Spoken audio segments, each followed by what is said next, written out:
Kapapasok lang, Diyos ko po, nagwala na si Putin, Russia, nag-warning, mga bansa, pasasabugin ng nuclear. Yan ang ating alamin at pag-uusapan, syempre, mula sa channel ni Philippines Trending News. Alright, so welcome back din sa ating channel dito sa Mobs TV. At ngayon ay pag-uusapan natin mga balitang ating nakalap mula dito sa channel Philippines Trending News. Sa mga hindi pa po nakasubscribe sa kanyang channel, nandiyan sa ibaba ang full video link. Alright, so sa mga bago pa lang po din sa ating channel, please don't forget to subscribe at pakilike na rin ang ating video para mas maraming makapanood at ma-share itong video natin ni YouTube.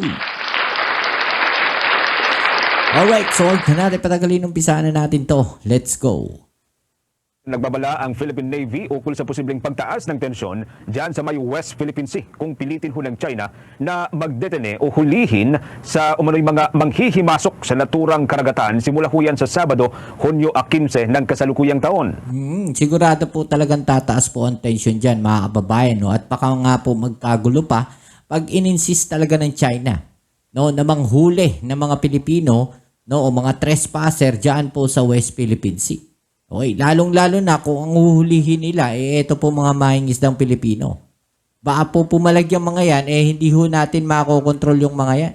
Magkakagulo talaga, baka palagan po sila ng mga yan, Talagang magkakasakitan po yan. Okay? Alam nyo naman ang mga Pilipino, hindi po yan papayag na basta sila hulihin ng China ng ganyan. Lalaban po yung mga yan. Malaking gulo po talaga mangyayari po dyan. At yan po, hindi kagagawa ng Pilipinas. Yan po ay kagagawa ng China. Pagka nangyari po yan, na nagkagulo po dyan sa West Philippine Sea dahil pumalag itong mga Pilipino na to, na kanilang huhulihin ng mga mangingisda, kasalanan po ng China yan. Okay? Kaya yung mga pro-China dyan, ewan ko sa inyo. Itong ginagawa na to ng China, pagsiil po sa karapatan natin, sa kalayaan ng Pilipinas. Okay? So, kayong mga pro-China kayo, kayo, yung mga makabagong makapili. Kayo yung naghuhudas sa ating mga kababayan. Okay? So, tuloy natin to. Ayon kay Navy spokesperson for the West Philippine Sea, Commodore Roy Vincent Trinidad, sa kasalukuyan umaasa ang Philippine Navy na hindi ito ipipilit na gawin ng China dahil sa tiyakan niya na lalo lamang lalala ang maritime dispute sa pagitan ng bansang Pilipinas at ng bansang China. Maliban sa Pilipinas, nauna na rin anyang nagpahayag ng pagkabahala ang iba pang mga maritime countries ukol sa bagong pulisiya ng China. Ayon kay Commodore Trinidad, sinimulan na rin nilang mag-deploy ng mas marami pang mga puwersa sa naturang karagatan. Kabilang na ho dyan ang mga barko ng Philippine Navy, yung mga barko, mga vessel ng Philippine Coast Guard at mga barko ng Bureau of Fisheries and Aquatic Resources. Maging ang iba pang mga maritime partner o yung mga kaalyado ng Pilipinas ay ramdam rin ang kanilang presensya sa West Philippine Sea. Pagtitiyak nitong si Commodore Trinidad na may mga nakalatag ng contingency plan ng Philippine Navy at iba pang mga ahensya ng pamahalaan katulad ng Bureau of Fisheries and Aquatic Resources, sa sandali raw na ipilit itong gawin ng China, ngunit patuloy naman umaasa ang hukbong katihan ng Pilipinas na hindi ito itutuloy ng naturang bansa. Maalala mga kabumukas na nation na una pong nagpataw ng unilateral fishing ban ang China dyan sa may West Philippine Sea at nagbabalang simula sa June 15. Ito ay sa araw na hunang Sabado, manghuhuli na ito ng mga itinuturing nitong mga nanghihimasok sa kanilang teritoryo sa karagatan na pilit po nitong inaangkin kahit na hindi naman po ito pag-aari.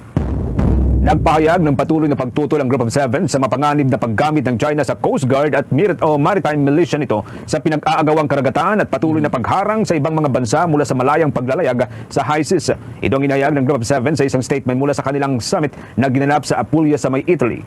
Ayon sa Group of Seven leaders, nanatili silang nababahala sa sitwasyon doon sa disputed waters at binigyang diin ang kanilang mariing pagtutol sa anumang unilateral attempt para baguhin ang status quo at puwersahan o sapilitan.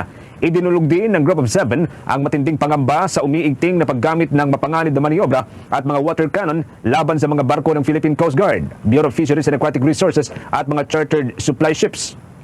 Kaugnay nito ay nanindigan ng Group of Seven na walang legal na basehan para sa malawakang maritime claims ng China sa disputed waters at tinututulan din ng grupo ang militarisasyon na ginagawa ng China at ang intimidasyon o mga intimidation activities sa naturang karagatan. Binigyan diin din ng naturang grupo ang United Nations Convention on the Law of the Seas at 2016 ruling sa arbitral case ng Pilipinas na nagpapawalang bisa sa 9-line claim ng bansang China. Ang pahayag na ito ng Group of Seven ay sa gitna ng banta ng China na paghuli sa mga dayuhang trespassers sa kanilang inaangking karagatan. Simula ho yan ngayong araw, Hunyo 15, at ikukulong sa loob ng 60 araw nang hindi dumadaan sa paglilitis. Samantala naman, nasa gitna ang 21 mula sa 22 Pilipinong seafarers na lula ng MV Tutor na inatake ng Houthi rebels habang naglalayag sa may Red Sea. Ito ang kinumpirma ni Migrant Worker Secretary Hans Leo Kakdak sa isang pulong balitaan ngayong araw ng Sabado. Anya, nirescue ng Combined International Forces ang 21 Pilipinong seafarer mula yan sa barko at inilipat sa Security Forces ship sa kadinala sa ligtas na pantalan. Hindi naman na idinitalgi pa ng opisyal ang kasalukuyang kinaroroonan ng mga sinagip na Pilipinong tripulante para na rin yan sa security reason. Subalit tiniyak ng opisyal na ligtas na ang mga ito. Samantala, sinabi naman ni Kakdak na patuloy pa rin ang paghahanap sa isa pang Pilipinong seafarer na nawawala matapos nga ang pag-atake sa naturang barko na nananatilian niya naman na nasa loob ng barko. Nagsasagawa din ng salvaging operation sa barko at babalik din ang grupo sa tinamaan nga o pinasabugang barko para hanapin ang nawawala pang seafarer. Matatandaan nga noong araw ng Miyerkules pa nangyari ang insidente kung saan inako naman ng Houthi rebels ang pag-atake sa naturang barko. Ang pag-atake nga ng Houthi sa international shipping sa Red Sea region simula pa noong Nobyembre ng nakalipas na taon ay bilang pakikiisa yan sa mga Palestino na naiipit sa giyera sa pagitan ng kanilang kaalyadong Hamas kontra sa Israel.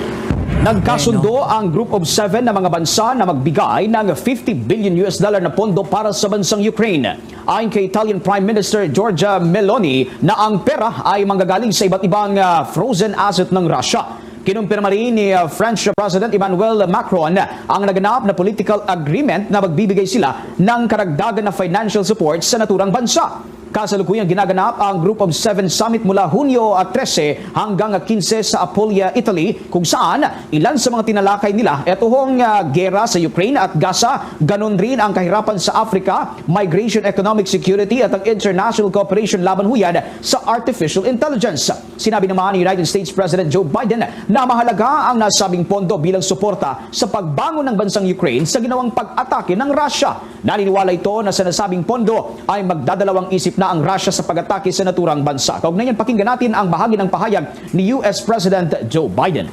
The G7 achieved a significant outcome this week on the matter of Russia's frozen assets in Europe and other places outside of Russia. Back in 2022, 2 days after Russia's invasion, members of the G7 and the European Union worked together to freeze $280 billion in Russian central bank funds outside of Russia. I'm very pleased to share that this week, the G7 signed a plan to finalize and unlock $50 billion from the proceeds of those frozen assets to put that money to work for Ukraine. Another reminder that to Putin, we're not backing down. In fact, we're standing together against this illegal aggression. The agreement that President Zelensky and I just signed also lays out our shared vision for a just peace. A peace rooted in the UN Charter and the principles of sovereignty and territorial integrity. A peace with a broad base of support around the world that holds Russia accountable for the damage it has done in this war. Bahagi ng pahayag ni United States President Joe Biden. Hello, what's up mga sangkay? This is me, I'm back. Pag-usapan po natin ito ngayon mga sangkay. Itong Russia daw po ay naglabas na ng mga target nila. Ito po ay mga target nilang mga bansa kung sakaling magpapalipad po ng nuclear. At medyo curious po ako, no? Dahil usapang nuclear weapon ito po ay delikadong-delikado, may 8 daw pong mga bansa na target ni Putin na nakaset na po sa remote, ano ba tawag nun? Remote control ba yan? Mga sangkay ng nuclear nila? Usapan po natin yan, mga sangkay. Ito po yung balita.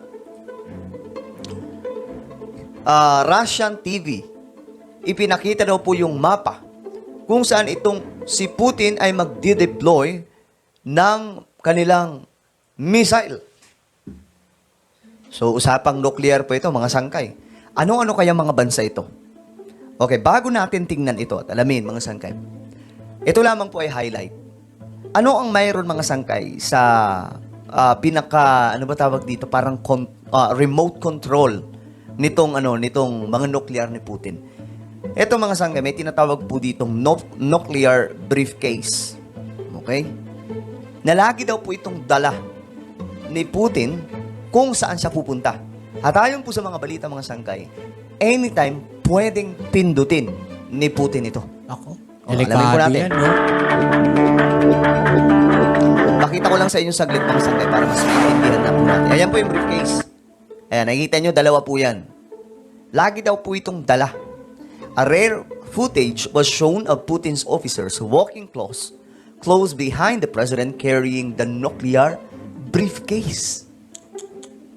Napaka-rare daw po na itong footage. Nakitang-kita po itong briefcase na kung saan andun po mga sangkay ang pindutan sa pagpapalipad ng nuclear nila Putin. So, siguro ito, no, binitbit nila to o dala palagi to mga kababayan kung sakaling merong hindi magandang mangyari, no, sa Russia habang malayo po, no, ito si President Putin, no? Kaya dala nila lagi yung briefcase na yan, no, na nuclear briefcase ang tawag po nila, no, para anytime just in case, no, talagang magkaroon ng malaking kaguluhan, pipindutin na lang ni Putin at talaga ng mga delikado po yan. No? Marami talagang masasakripisyo po dyan at madadamay. At para po sa inyong kaalaman, ang pinakamalakas na nuclear ay nasa Russia. Kinakaila Putin. So, delikadong-delikado ito. Ayan yan. What is this nuclear briefcase?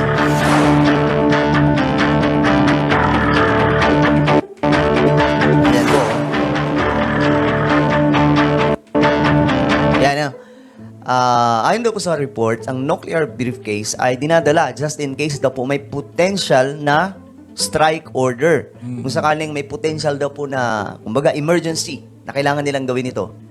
So, anytime pwede nilang pindutin kahit saan po silang bansa.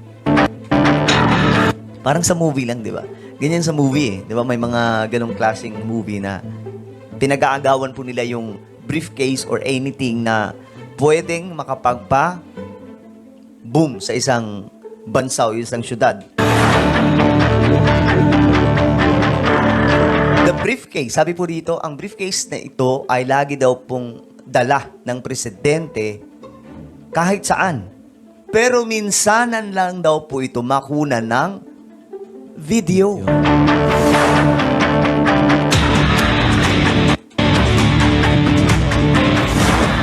Ayan po yan mga sangkay. Ito po yun.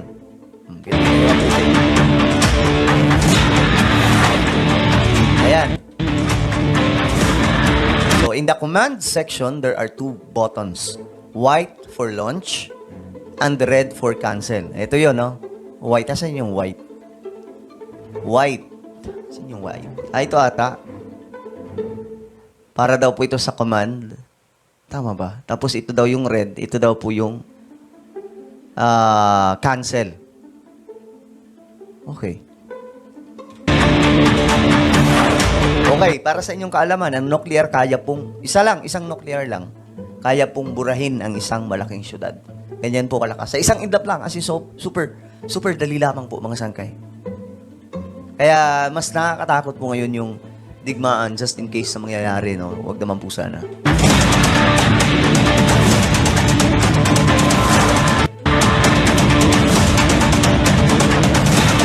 Kahit po yung Russian Defense Minister ay mayroon din daw po siyang ganyan, dala-dala. So anything or anytime na pwede na lang pagdesisyonan na gawin ng pagpapalipad, pwede mangyari. So balikan na po natin.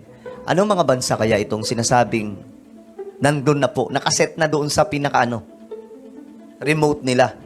After US and NATO allies sent long-range missiles to Ukraine, authorizing to use it to conduct strikes against Russia, Moscow's state media has shared a new map where Russia could deploy its missiles to target enemies amid fears of a third world war. Now, according to the state TV, kasi ngayon mga sangkay, umiinit Umiinit po ang NATO against Russia. Talagang may salpukang nagaganap ngayon. Kaya naman, mukhang nagpaparamdam po ang Russia na, kumbaga, don't try me. Parang ganun po ang sinasabi ni Putin. Huwag nyo kaming susubukan. Or else, ito ang mangyayari. Mainit po kasi talaga itong NATO against Russia. TV, Moscow could start supplying high precision, better quality. Okay. So ito po yung mga okay. Long-range missiles to those nations that are ready to strike its enemies. Okay. Gets na po natin. Okay. Itong mga missile, pwedeng i-deploy. Mexico. Ito po yung sinasabi po nila mga sangkay. na sabi ni Putin, huwag nyo kaming susubukan dahil pwede naming i-deploy itong mga missile sa mga bansa na kung saan parang kalaban po ata ito ng NATO. It has released a map showing countries like Mexico, Cuba, Venezuela, Nicaragua, Serbia, Iran, Yemen, and North Korea, all of who are willing to help Russia. Okay, gets na po natin. Okay, ang tinutukoy pala dito, hindi po para, hindi pala pinakita dito mga sangkay sa briefcase. Okay, dito, asan na ba yun? Okay, Hindi- so simple lang yung mga kababayan, no, na yung video na to, no, itong balita na to, no, yan po yung mga bansa, okay, no, na susuporta o tutulong dito kay Putin. Okay, like ito nga, Mexico, Venezuela, Nicaragua, Cuba, no, Iran, Yemen, North Korea. Okay, so Serbia, yan yung mga bansa na kung saan pag tinawagan niya, pwedeng mag-launch ng missile, no, laban doon sa mga kanilang mga kalaban. Okay, so mula dyan sa mga bansa na yan, dyan posibleng manggaling, no, yung mga missile na i-deploy. Okay, so yun, malinaw na mga kababayan, no, at talaga na mga yung iba po dyan, malapit lang po sa Amerika. Okay, so talagang magkakaroon po ito ng napakalaking problema, no, na maidudulot po, no, sa ating lahat. Okay, so kayo anong masasabi ninyo sa mga balita na to? I-comment down nyo dyan sa ibaba nyo mga opinion na atin niyang pag-usapan. Alright? So yan muli, maraming salamat sa lahat ng mga patuloy na kasuporta dito sa ating channel. At kung bago ka pa lang, please don't forget to subscribe, like, share, at comment dyan sa comment section. Kita-kits tayo sa ating next video upload. Ito muli ang inyong Kuya Mops dito sa Mops TV. Peace. I'm out.